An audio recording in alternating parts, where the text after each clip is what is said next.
си парите. Мах се от тук. Разкарай се. Жоре, не дей, бе. Все пак баща ти е, бе. Къв баща, бе? Къв баща, бе? С 20 години те нямаше тук. Сега ли се сети, че имаш сина? Седи тук. Сина.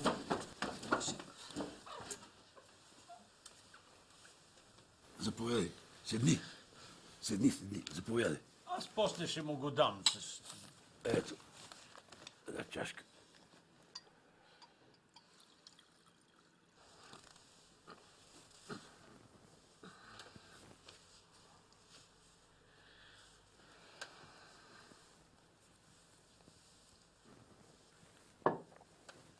Спокойно, бе, Жоре.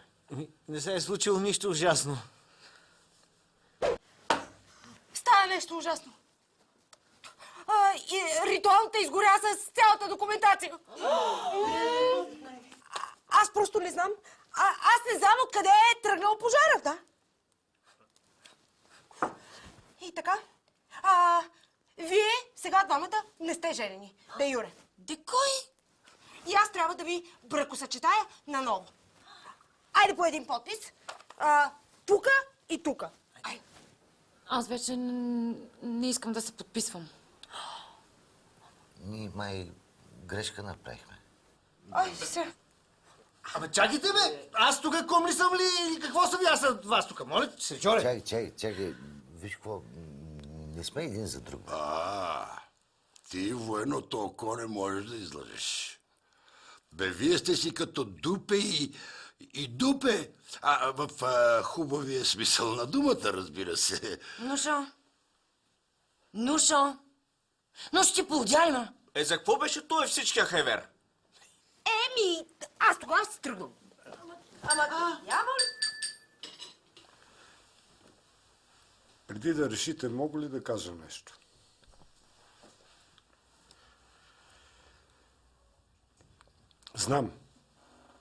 Знам, че не съм най-добрият баща на света, но в живота си съм правил много грешки, но съжалявам само за едно. Съжалявам, че не съм целувал достатъчно. Не целувах майка ти всеки път, когато ми се приискаше. Не целувах теб, докато спеше. А после вече беше късно. Огледайте се. Всички панелки наоколо ще рухнат, ако в тях не приспиваме нашите деца. Тази маса щеше да се разпадне, ако на нея не слагахме хляба си. Радвайте се на своята младост. Ще разберете защо чак когато я загубите. И след 20 години, когато погледнете снимките от тази сватба, ще видите колко красиви сте били всъщност. Не сте толкова бедни, за колкото си мислите. Не сте толкова дебели, колкото ви се струва. Не сте толкова нещастни, колкото изглежда. Не тичайте през сърцата на хората.